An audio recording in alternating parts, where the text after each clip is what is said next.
Merci à tous d'avoir répondu à ma demande de venir en conférence de presse parce que depuis maintenant une petite semaine, vous avez vu qu'il y avait quelques secousses au niveau du FC7. Donc moi je tenais à m'exprimer, j'ai laissé une semaine passer en partie pour des problèmes personnels. Et maintenant je voulais aussi m'exprimer sur certains points qui ont été évoqués. Dans un premier temps, je voulais parler, puisqu'on a repris l'ancien dossier et qu'on nous parle d'un prévisionnel de l'année prochaine, ce qui me surprend plus au point, puisque je vous rappelle que le prévisionnel est à rendre au 15 mai à la DNCG et qui pour l'instant il n'est toujours pas bouclé. Il y a eu un audit qui a été établi à la demande de la CLO plutôt, puisque nous étions un nouveau club élite dans la CLO. Comment dirais-je, ce document qui a été rendu au président, M. François Commen, et à ses collaborateurs, c'est plus que la gestion est bonne pour cette année, qu'on finira dans le vert, que la gestion a été bonne durant ces 3 ans. Juste une interrogation a été posée entre l'année 2017 et 2018, puisqu'il y avait eu une augmentation significative de la masse salariale, mais n'étant pas en place, je n'ai pas pu répondre à ce sujet. Cet audit répond ensuite à une question, en tout cas émet des doutes sur un manque d'argent qu'il pourrait y avoir concernant l'année prochaine. Donc déjà je trouve ça très fort, puisque le prévisionnel n'étant pas établi, on ne sait pas sur quoi on s'est basé pour établir ce prévisionnel. Mais dans un second temps, il est important de rappeler qu'on a stipulé que l'aide Covid de 250 000 € ne serait pas reconduite. Alors il ne s'agit absolument pas d'une aide Covid, il s'agit d'une participation de la Ligue du football professionnel pour les clubs de national. Donc, tous les clubs de national ont perçu ou vont percevoir les 250 000 € prévus à cet effet. Donc ce qui portait ça à la clé de notre bilan en supplément. Il est stipulé également par Noël Le Pen qui envoie le courrier, donc vous pourrez vous procurer, je vous ai fait des photocopies, qu'à l'issue, cette aide de la LFP sera reconduite chaque année, voire améliorée. Donc une inquiétude, ces 300 000 € qui aurait pu être juste s'il n'y avait pas cette aide-là, en tous les cas, est couverte par cette aide. Pareil, vous savez, aujourd'hui, il ne faut pas oublier, il y a un contexte qui a été particulier pendant 2 ans. Ça fait 2 ans qu'on se bat avec une épreuve sanitaire qui touche tout le monde, aussi bien qui a touché nos joueurs, qui a touché nos familles, qui a touché beaucoup de choses ici. Ça a été très compliqué pour le club, aussi bien sur le plan parfois moral, parfois financier. Parce que je vous rappelle quand même qu'aujourd'hui, ça fait ça va faire 2 ans qu'on n'aura pas de Pro-Droit qui nous rappelle quand même 50 000 €. On a des sponsors qu'on n'a pas reconduits, non pas parce qu'on ne voulait pas les reconduire, mais sachant qu'on a beaucoup d'assets du tourisme ou de la restauration. Je voyais mal leur demander de l'argent alors qu'ils n'ont pas leur salaire ou tout au moins garder leur activité. Donc il y a eu pas mal de pertes qu'on a su compenser dès la fin de l'année dernière pour une accession nationale, car je vous rappelle que si on ne se bat pas pendant le Covid, j'ai bien dit pendant le confinement, pour récupérer de l'argent, le club ne serait jamais monté en national. Donc il y a eu un gros effort de fait de la part de mes collaborateurs, de M. Boutan, du commerce, de moi-même. On s'est battu, on a cherché l'argent pour arriver à l'équilibre. Bien évidemment, pour avoir cet équilibre, il a fallu aussi que M. Commen s'engage à nous payer la nouvelle subvention aglo et la subvention mairie qu'il a fait alors que les élections n'étaient pas terminées. Donc ça, je le remercie, car ça a aussi permis de passer en national. On monte en national et ça continue, malheureusement, pas de public, pas de rentrée d'argent, des sponsors qui s'écroulent. Malgré tout cela, le Variété Club de France qui était prévu, qui te ramenait une somme d'argent assez conséquente, malheureusement, ne s'est pas fait. Donc on se retrouve encore une fois une année de plus à se battre pour avoir de l'argent. Même si on a eu cette aide supplémentaire de la GLO, c'est pas négligeable. N'oublions pas que derrière, il a fallu pour nous beaucoup se battre. Pas tant pour le sponsoring, mais aussi sur l'intelligence du recrutement. Je vous explique pourquoi. Parce que lorsqu'on fait des prêts de joueurs, comme Kian Kegoué ou récemment Daouda Gueye et Simon Lisor, ce sont les clubs qui payent. Donc l'avantage que ce soit les clubs qui payent, pour nous, ça nous permet à nous de ne pas payer nos joueurs, enfin en tout cas ces joueurs-là, pardon, parce que nos joueurs on les paye, mais ça nous permet, si vous voulez, d'abaisser cette masse salariale et de la respecter tout au moins. Puisqu'aujourd'hui nous n'avons pas dépassé, comme le stipule notre compte rendu du 31 décembre de notre commissaire aux comptes, où il n'y a aucune anomalie sur les comptes. Donc ça c'est très important aussi à dire parce que vous savez, sur la moitié des jours aujourd'hui, on est en national, on est le plus du budget, c'est pas des plus simples. Donc par moment il faut beaucoup d'abnégation pour arriver à ces fins-là. Il y a beaucoup de travail. Alors certes, c'est du travail qui est peut-être en fantôme, comme on dit, caché, mais il y a beaucoup de travail, beaucoup de fatigue et beaucoup d'implication de toute la direction. Ça je voulais aussi appuyer sur ce point-là. Il y a un point aussi qui a été évoqué, le point de Marvin Guéot, que j'avais licencié pour photographe l'an dernier au mois de mars, parce que ce garçon s'était permis de très mal parler, d'être vindicatif, voire violent, avec des menaces violentes, pardon, à l'encontre de Piston. Moi je suis désolé, aujourd'hui c'est un geste et un acte que je ne regrette absolument pas. Il y a une institution, on la respecte. On doit respecter l'institution, quel qu'il soit. On ne peut pas être d'accord. La frustration de jouer, pardon, je l'entends, mais je ne supporte pas qu'on insulte et qu'on menace. Et à ce sujet, on nous parle de 77 000 €, ce qui est effectivement la somme qui a été demandée par M. Guéot. Ça, c'est une certitude. Cependant, lorsque nous avions provisionné l'an dernier 10 000 € en pensant que c'était la somme que nous aurions à payer, la DNCG nous a refoulé, je vous le dis, en nous disant non, il faut provisionner les 77 000 € puisque c'est comme ça que ça fonctionne, lorsqu'on a un prud'homme, on doit provisionner la somme totale. Donc c'est-à-dire que nos fonds propres qui étaient positifs à 90 000 €, et je rappelle que lorsque nous sommes arrivés, ils n'étaient pas en positif, les fonds propres donc positifs à 90 000 € sont passés à 13 000 €. Donc aujourd'hui c'est provisionné. Donc quoi qu'il arrive, et j'espère, c'est très bientôt puisque la décision sera rendue le 11 mai. On a une avocate qui le suit de façon brillante depuis le début. Donc, quoi qu'il arrive, c'est déjà provisionné, donc ça n'aura aucun impact sur la situation du club aujourd'hui. J'insiste aussi sur deux choses, parce qu'il y a la partie que l'on voit lorsqu'on l'a rendue, puisque l'audit a été fait jusqu'au 31 décembre. Et il y a comment oui. Mais il y a des choses que malheureusement aujourd'hui on ne voit pas depuis le 31. Je m'explique. Donc il y a effectivement des aides Covid, donc là je vais parler des aides Covid, des vraies aides Covid, qu'effectivement on a des réductions d'URSSAF, puisque nous avons mis nos salariés en chômage partiel jusqu'au 30 mars, depuis ces salariés au travail, et j'ai entendu de ci de là qu'effectivement on faisait venir nos salariés, alors je vous explique. Et en toute clarté, nos salariés du club ont effectivement un contrat pour lequel ils étaient mis en chômage partiel, mais ils ont aussi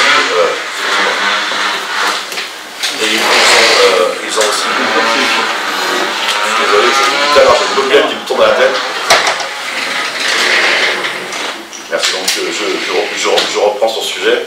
Donc effectivement, ils étaient en chômage partiel, mais ils ont aussi un complément de dirigeant. Lorsqu'on les voyait au stade, c'était dans cette activité. Ça fera taire certaines personnes qui disent que nous, on met en chômage partiel et qu'on fait travailler nos salariés. Vous savez, comme je vous dis, cette situation est assez compliquée pour tout le monde. Donc effectivement, on a des remises d'URSSAF. Donc depuis le début de l'année, l'URSSAF que nous touchons, que nous ne payons pas, est mise de côté. On met de l'argent de côté. C'est-à-dire qu'on a un matelas sur un compte livret qui nous permettra d'aller au bout de la saison. Je vous explique aussi pourquoi. Il nous reste aujourd'hui deux gros sponsors qui, l'an dernier, les déjà payés au mois de janvier, qui n'ont toujours pas payé. Des sponsors historiques du FC7 qui malheureusement pour l'instant ne sont pas rentrés. Alors j'espère qu'à terme les choses se feront pour qu'ils puissent rentrer, parce que c'est nous on en a besoin, même si avec l'argent que nous avons de côté, nous ne serons pas dans le rouge, mais toutefois, ce serait pour nous une aide importante qu'ils rentrent. Alors je n'ai pas forcément à nommer les... Je pense qu'il faut les... Non, je n'ai pas à nommer ces deux sponsors, mais c'est deux gros sponsors. Donc on a besoin de rentrer cet argent, on s'est quand même battu toute l'année. Aujourd'hui, comme vous l'avez vu, on va essayer aussi de gagner un peu plus d'argent, parce qu'on dit mais tout va bien l'argent. L'argent, nous avons investi aujourd'hui dans un panneau que vous avez vu au dernier match contre Laval et qui va être installé. Ce panneau, on l'a pas mis pour faire joli, on l'a fait surtout pour gagner de l'argent. C'est-à-dire que aujourd'hui, quelqu'un qui veut 17 secondes à peu près par match, donc 3 à 4 diffusions de 17 secondes pour son spot, paiera 4 à 4 500 € par an pour être diffusé. C'est plutôt sympathique, et nous, ça nous ramènera entre 40 et 45 000 €, sachant que moi, j'amortis ce panneau de 1 600 € par an. Donc une fois de plus, on essaye toutefois de faire gagner. En espérant que le public revienne l'année prochaine, en espérant aussi que les bêtes reviennent, et après, les choses entreront dans l'ordre, et on se bat déjà depuis très longtemps pour attirer de nouveaux sponsors. Parce que j'aime autant quand même vous dire une chose, que je le précise, parce qu'on parle beaucoup d'argent, on va parler d'argent. Vous savez, il y a des sponsors l'année dernière qui donnaient très peu et ça les donne beaucoup. On a eu des passages de 15 à 60 000 euros par exemple, avec un engagement sur 3 ans. Parce que la différence par rapport aux années précédentes, c'est qu'on a engagé nos sponsors sur 3 années. C'est-à-dire qu'on s'assure, bien évidemment, en restant en national, et en les augmentant si on passe en Ligue 2. Mais voilà, on pérennise nos sponsors. Donc il y en a qui ont quand même beaucoup joué le jeu pendant ces périodes de Covid. Donc c'était pour moi très important de parler de ça.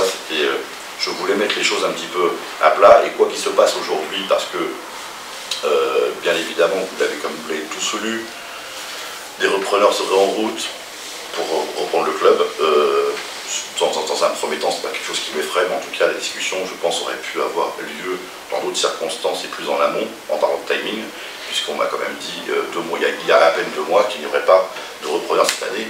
C'était beaucoup trop tôt, donc il faut attendre. Bon, après, je me rends compte que les esprits ont changé en très peu de temps. En tous les cas, aujourd'hui, il y a une chose qui est certaine, c'est que je suis, même si ça déplaît à beaucoup de personnes, président du FC 7, élu, et pour 6 années. Donc aujourd'hui, je ne suis pas contre de remettre à la rigueur sur une AG élective, mais en tous les cas, c'est l'AG qui décidera de mon futur. Parce que je trouve que c'est un peu facile, je trouve que je ne dis pas que j'ai un bilan extraordinaire, je suis quelqu'un qui est assez discret. On vous parlera qu'il y avait un autre projet, il y avait un autre projet dans lequel je devais rester, les gens m'avaient appelé, dans lequel je devais rester président de l'association, mais qui avait fait l'effort tout au moins de m'appeler en amont. Donc tout ça, on vous dira que j'ai voulu le faire dans le club, ce qui n'a pas été le cas. Voilà, donc je voulais m'exprimer ainsi, parce que ça fait une semaine que j'entends des choses, qu'on m'appelle beaucoup, qu'on n'est pas très sympathique dans mes coups de téléphone. Je n'ai jamais mis la pression à qui que ce soit autour de moi, qu'on ne me la mette pas, parce que par contre, il y a une chose que je déteste qu'on touche, c'est mon intégrité. C'est mon intégrité, et aujourd'hui, ma place de président, où je pense avoir fait les choses très propres depuis le début. On a une DTG qui me suit, on a un commissaire de compte qui me suit, je peux vous dire qu'il ne me laisse rien passer. Donc, au moins pour le travail effectué, pour le travail de mes collaborateurs, on a au moins le droit de se défendre un tout petit. Voilà ce que je voulais vous dire ce soir. Je vais laisser la parole à Sandrine Piton. Merci déjà d'être là. Au départ, je ne souhaitais pas participer à cette conférence de presse. Puis, que ce soit tous les jours l'équipe première, les dirigeants, les bénévoles, les salariés du club, donc m'ont demandé d'être leur défenseur de ce projet qui a pour président pour l'instant Jean-François Gambetti, qu'on a toujours défendu de toute notre force au détriment de nos vies privées. Moi, personnellement, je suis salarié du club, donc entre guillemets, mon investissement il est total. Mais je suis là pour défendre un projet, défendre des hommes et des femmes qui se sont investis et qui, pour certains, ont quitté leur famille, qui ont quitté leur club pour venir participer à ce projet et qui sont aujourd'hui à la merci d'être à la porte quand un nouveau projet va arriver et qu'il annonce à tout le monde que tout va changer. Il faut savoir que Monsieur le maire, qui il y a 3 ans m'avait demandé de reprendre ce projet, a toujours eu notre profond respect, parce que sans lui on ne serait pas là, et a toujours voulu faire du bien pour le club, surtout pour notre école de foot, surtout pour nos gamins et surtout pour nos éducateurs. Notre grande fierté avec Jean-François, ça a été depuis 3 ans, bien sûr les résultats de l'équipe première qui permet d'être une parfaite locomotive pour nos jeunes licenciés, mais aussi d'être aujourd'hui avec un projet club, avec une licence fédérale nationale, avec aujourd'hui un projet scolaire qui est mis en place, et pas juste depuis qu'on a pris qu'un repreneur. Ça fait 2 ans et demi qu'on travaille sur ça. Quand vous connaissez la difficulté de mettre en place ça à 7, ça fait 10 ans que ça n'existait pas. Donc aujourd'hui, nous avons eu la chance d'avoir des places à Géo-le-Curie. Nous avons mis en place, grâce aux 3 collèges, et grâce surtout à un proviseur d'un collège, je ne le nommerai pas, mais qui a permis, avec les échanges, avec des nouveaux proviseurs dans les 2 collèges de 7, plus un collège privé, de mettre en place un projet magnifique au niveau de cette section sportive, dont je vous remercie d'avoir fait écho. Donc, pour Monsieur le maire, la seule chose, le seul message que je lui envoie aujourd'hui, c'est: j'espère que les personnes qui vous ont conseillé lors de cette prise de décision, vous ont donné tous les éléments. Et j'espère que certaines choses dans le passé qui se sont produites, d'accord, ne vont pas ressurgir au niveau de ce club qui aujourd'hui, d'accord, a une vie, et vous êtes là tous pour la vivre aujourd'hui. Vous avez un président, un manager général qui vous répond tous les jours, qui fait, nous faisons tout pour mettre en place une vie de club, une vie associative en parfaite harmonie avec nos licenciés, avec le peuple sétois. Il est vrai que nous avons un défaut, c'est de ne pas être sétois. Fabio, tu rigoles, mais c'est peut-être la réalité. Mais peut-être qu'on n'a pas le sang sétois, mais le cœur est sétois. Et ça, je peux vous dire juste une seule chose, c'est que ce soit Jean-François ou moi, d'accord? Si aujourd'hui on est là, c'est notre cœur qui parle. Donc moi, je donne un message au maire, c'est juste pour lui dire de faire confiance aux gens qui aiment le club. Pas pour eux, parce que vous savez tous les deux, demain, si on avait une discussion avec un timing raisonné, avec des gens qui se seraient mis au milieu d'une table, nous sommes tous là pour être sûrs, comme monsieur le maire, que le club, pour franchir un palier, a besoin d'un investisseur. Monsieur le maire, son constat est bon. Nous, on ne réfute pas le constat du maire. Ce que nous voulons, c'est que le timing et la manière se fassent de manière pondérée, avec une raison gardée, avec de l'intelligence de chaque part, avec une discussion, et où les licenciés du FC7 soient consultés pour valider ces projets. Et on ne souhaite pas que ce soit des personnes mal intentionnées qui essayent de transformer ce club, d'accord, en... Je n'irai pas plus loin. Vous savez de quoi je veux parler, parce que vous savez exactement, vous, en tant que journaliste, les personnes qui sont derrière ce projet. D'accord? Et si vous ne le savez pas, renseignez-vous et vous saurez très vite qui souhaitait être président de l'association dans 6 mois. D'accord? Voilà, c'est des choses qui, à un moment donné, doivent s'arrêter. Le passé, c'est le passé. Laissons la place à des nouvelles personnes, mais avec un esprit de servir le club et pas de se servir du club. Voilà. Mon message il est simple, et je voulais terminer. Le président a parlé de 2 sponsors principaux du club, historique. J'espère du fond du cœur qu'on ne mettra pas de pression au niveau de ces 2 sponsors pour le versement de ces subventions au club du FC7. J'espère de tout mon cœur, parce que c'est les licenciés, les jeunes du FC7, d'accord, à qui nous avons prévu pour l'année prochaine, d'accord, des choses extraordinaires, parce que tout cet argent, le président a oublié aussi, il y avait eu 2 ventes de joueurs. Vous pouvez vérifier dans vos trucs. Dites-nous quand le FC7 a vendu pour 200 000 € de joueurs. D'accord? Grâce au travail de nos entraîneurs, grâce au travail de nos recruteurs, grâce à la décision du président de faire signer des joueurs alors que certains entraîneurs ne voulaient pas qu'on signe à l'extérieur. Je ne parle pas de nos entraîneurs à nous. Donc on a pris des risques.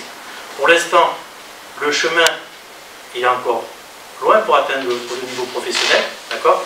Mais ce que je veux, c'est que nous avons un club qui est sain, avec des licenciés, des dirigeants, des éducateurs, qui nous soutiennent et qui demandent au président, encore tout à l'heure une maman est venue, d'accord, pour dire défendez-nous. Voilà. Moi, c'est très simple. Je mets à défi quiconque ici, d'accord, de ne pas valider le fait que depuis le début de notre arrivée, nous avons toujours été pro, toujours été les plus explicites, nous n'avons jamais rien caché, nous avons été en parfaite liberté au niveau de nos projets. Donc voilà.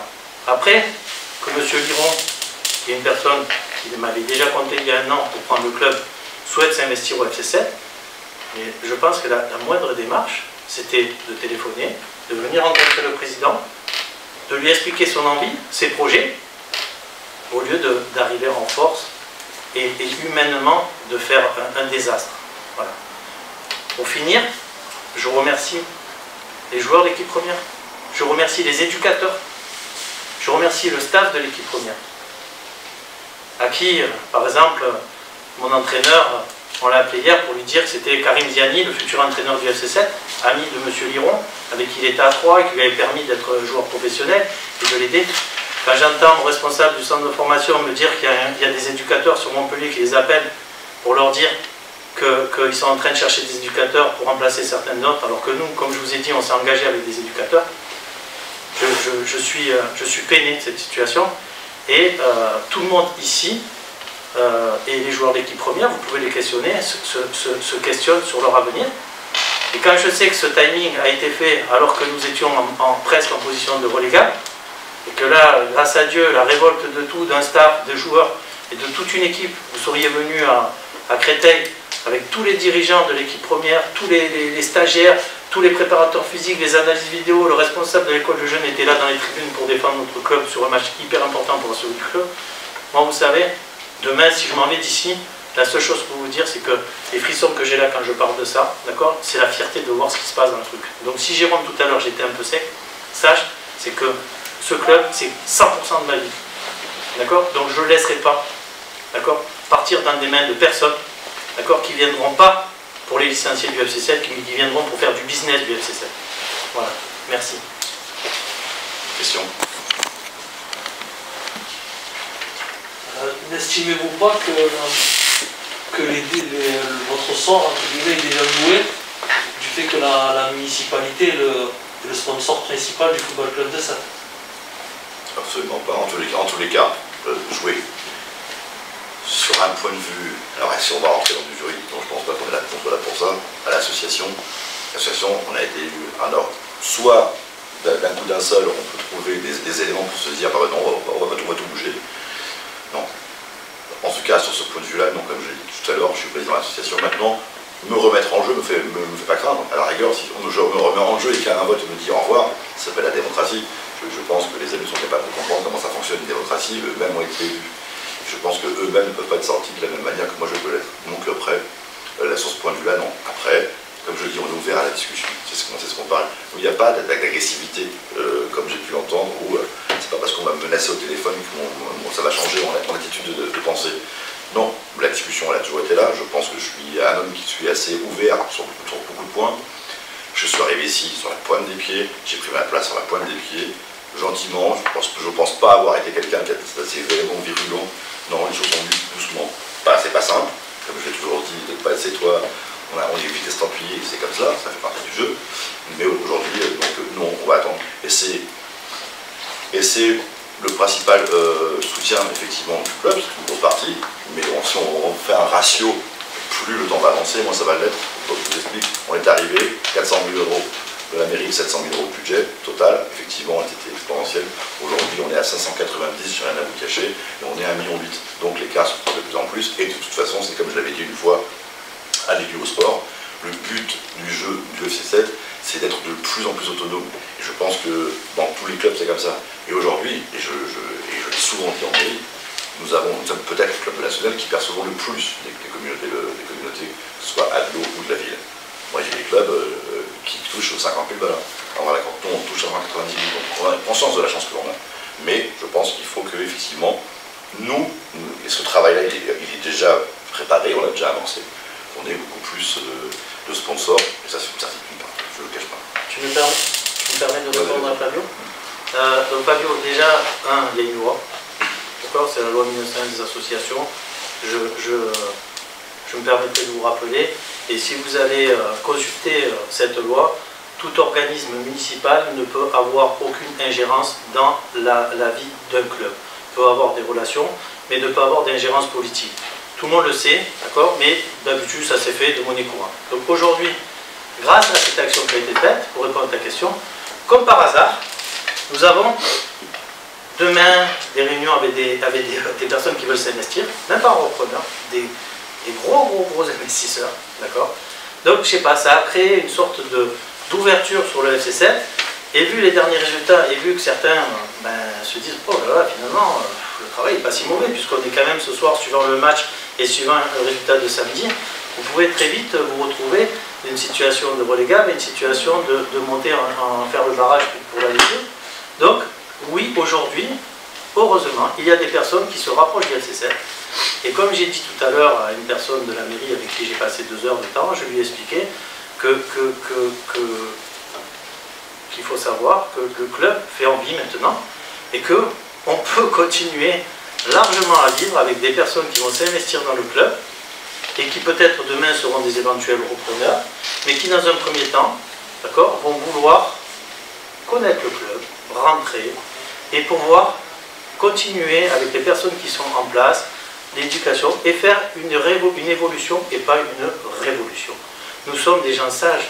Jean-François, lui, ne mettra jamais sa démission, entre guillemets, si ça peut être bénéfique pour le FC7. Et si demain, la présence de Sandrine Victor gêne aussi, moi, CDI ou pas CDI, je partirai. Et je partirai dans des conditions où le club, il faudra qu'on nous donne un organigramme, il faudra qu'on nous explique comment ça se passe. Mais sachez une chose, c'est qu'aujourd'hui, beaucoup de gens veulent investir dans le FC7.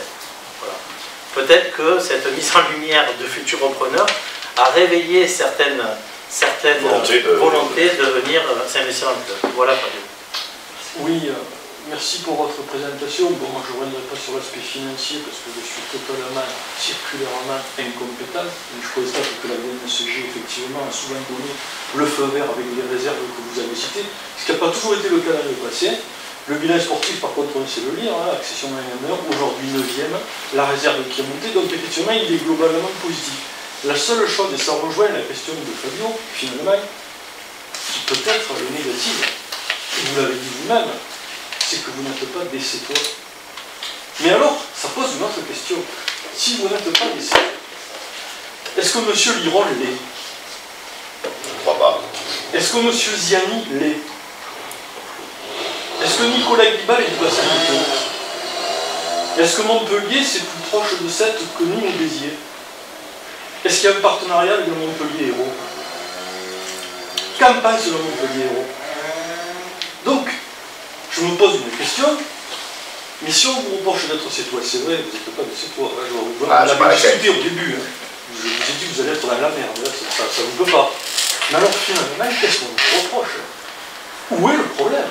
Jean-Marc, par rapport à ça, tu sais. J'entends votre réponse. D'après vous, où est le vrai problème? Jean-Marc, par rapport à Montpellier-Hérault, d'accord, quand les supporters, si les supporters du Montpellier-Hérault, d'accord, le super groupe de supporters qui nous suit, je ne sais pas, vous le regardez sur les réseaux sociaux, le supporter de But Payade, qui toute l'année, je me régale à voir leurs commentaires qui sont toujours justes, vont apprendre que le partenariat Montpellier-Hérault est donné quand même au frère de M. Liron, qui est en ce moment le président de l'association de Nîmes Olympique, qui va être le conseiller, et qui va être, je ne pense pas qu'il sera, mais et qui souhaite être le conseiller financier de son frère dans ce projet.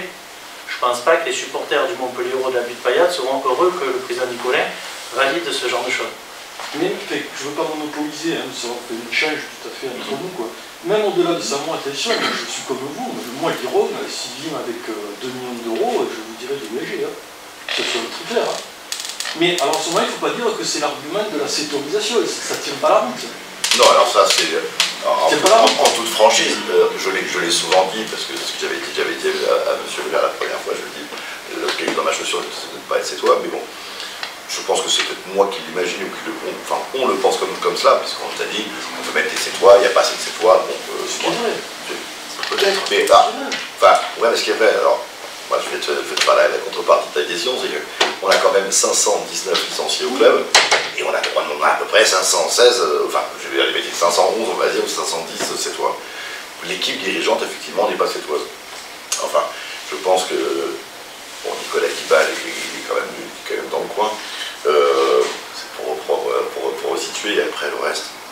Vous savez, je vais dire une chose, j'espère tout le bonheur de ce club, qu'on s'abrache de ce club, ici. Si un jour il est en Ligue 2 ou en Ligue 1, je vous assure que ni les joueurs, ni l'équipe dirigeante, ce sera malheureusement Sétoise. Ce sera très compliqué parce qu'aujourd'hui on est dans un monde de football où il faut beaucoup d'argent et il n'y a pas de mécènes de folie à 7 ou alors je les appelle à me rejoindre. Mais aujourd'hui, il faut forcer de constater que les choses sont comme ça. Aujourd'hui on tient les règles. Vous savez, pour le petit budget national, on a fait beaucoup d'efforts quant aux joueurs parce qu'on dit ouais, les joueurs ils gagnent leur vie. Je peux vous dire que les joueurs ici, ils ont fait un choix sportif. Ils ont choisi le sportif parce que je peux vous dire, c'est parce que par rapport aux payes moyennes nationales, 7 ne paye pas bien. Il paye très bien, il paye ses joueurs tous les mois, mais il ne les paye pas bien. Donc le choix, il a plus été un choix sportif, un choix d'envie. Ici, c'est un peu la simplicité. Maintenant, c'est toi, pas c'est toi. Moi, comme je le dis, moi je vis pour ce club. On est là, nous à chaque but, le but du système à la 95e, nous a tous se dire. C'est comme ça, on vit Et pourtant, ce poste-là, comme on peut dire, on vit 5% de plaisir pour 95% d'emmerde, j'ai employé ce mot-là. Maintenant, non, je pense pas, je pense qu'il faut... La vraie question, je n'ai même pas la vraie réponse.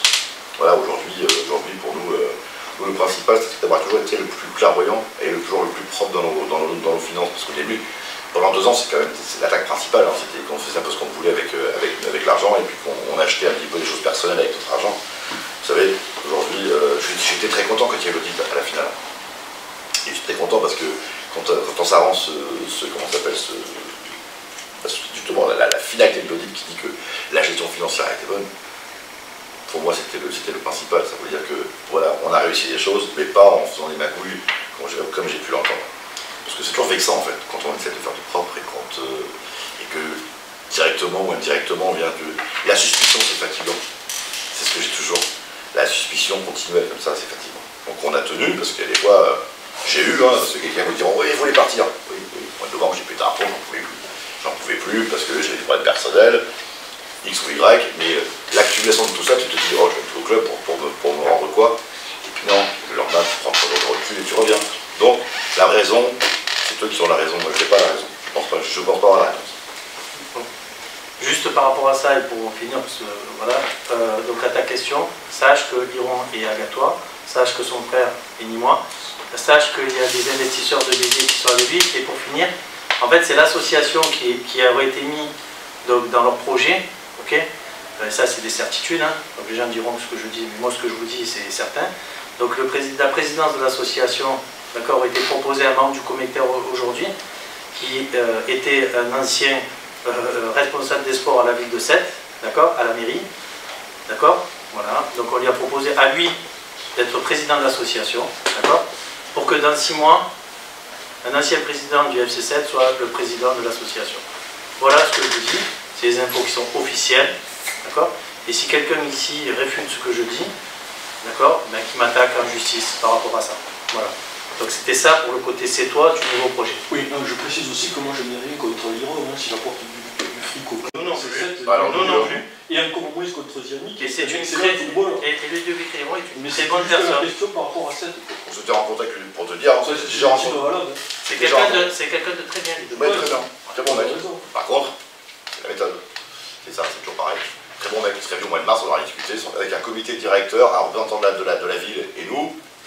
Jérôme, vous avez des questions? Moi, la question que je me pose, c'est si j'écoute votre exposé, tout est beau, tout est rose. La question que je me pose, c'est pourquoi aujourd'hui le maire interpelle Jean-François, le convoque et te dit... Non, faux. J'ai pris rendez-vous, qui a été long à obtenir, et au moment du rendez-vous, on dit que ça, il ne va pas convoquer. Hein. Ah, et donc tu prends rendez-vous, et il te demande de démissionner. Et pour quelle raison? Moi je rejoins les questions de Jean-Marc et de Fabio. Pourquoi on te demande de démissionner? Et dans le cas où tu te maintiendrais à la présidence du club, puisque tu nous as dit que tu étais élu pour 6 ans, dans le cas où tu resterais président du FC 7, de l'association, quelle réaction va être celle de l'aglo, qui est le sponsor majoritaire. Voilà, alors, parce que c'est une arme à double tranchant. Et peut-être peut-on employer un terme de chantage. Tu t'en vas et je continue à donner l'argent, tu restes, je ferme le robinet. C'est pour ça qu'aujourd'hui, sachant ce que tu viens de dire, sachant ça, on travaille justement que si ça devait arriver, on ne soit pas pénalisé. Mais alors, elle découle, pourquoi les gens, les repreneurs là, qui sont avec Ludovic Liron ne rentrent pas en contact, comme l'a dit Sandrick, comme tu l'as dit avant, avec nous, enfin avec vous. C'est une bonne question. Moi, la question que je me suis posée également, c'est que sortant de cette réunion, j'imagine bien qu'on a officialisé à M. Liron que c'était gagné pour lui, en tout cas qu'il avait l'aval de la mairie. On n'a pas eu de téléphone, alors j'étais assez surpris. Bon, les 3 premiers jours ça m'a arrangé, je ne le cache pas. Et puis après, je me suis dit, bon, c'est bizarre, au moins, un coup de téléphone, on peut se voir, même ailleurs qu'au club, ça peut très bien au début, peut-être qu'il ne se sent pas légitime, peut-être qu'il a vu aussi que ça commençait un petit peu dans la presse à se titiller, donc je peux aussi comprendre que d'arriver, il n'a pas forcément vécu comme ça, quoi. Je peux aussi comprendre. Crois-moi, le maire, il est pour rien dans cette histoire. Voilà. Crois-moi, c'est une personne, quand on parle avec lui, si on lui donne de bons arguments, si on lui explique la situation, il n'aurait jamais pris cette décision. Voilà. Moi, je te dis, le maire dans cette histoire, il n'y est pour rien. Voilà. Et vous savez très bien la personne et les deux personnes qui sont derrière ça et qui ont influé sur le maire. Et je trouve dommageable qu'à un moment donné, peut-être, qu'à force de le rabâcher, que le club ça va pas, à la force de lui raconter des mensonges, je pense qu'il a eu peut-être un petit moment voilà, pas de faiblesse, je peux pas, d'un maire de cette vie, je ne peux pas parler comme ça, mais le maire n'y est pour rien. Entendez ce que je vous dis. Voilà. On l'a mal informé. D'accord? On lui a vendu des choses qui étaient fausses. Quand vous voyez cet audit, que même l'auditeur s'est excusé auprès de Jean-François en disant « Ah non, je me suis trompé, c'était pas une aide Covid », qu'elle était obligée de lui envoyer par l'intermédiaire de notre directeur administratif le courrier que vous allez voir pour dire que c'était pas une aide Covid, que c'est le président de la Fédé, d'accord, qui dit que c'est une aide qui va même être peut-être augmentée dans le cours de l'année. Je vous promets que si monsieur le maire avait eu tous les éléments au moment de prendre cette décision, je ne me laisse même pas penser qu'il ait pris une décision de la sorte s'il avait été bien. Voilà. Je pense que monsieur le maire, il faut le laisser de côté. C'est vraiment pas lui le responsable de tout ça. Voilà. Je vous le dis, je prends des risques en disant ça, mais en tout cas j'assume complètement. Le maire de Sète, d'accord, a été mal informé. Voilà. Merci monsieur. Bon.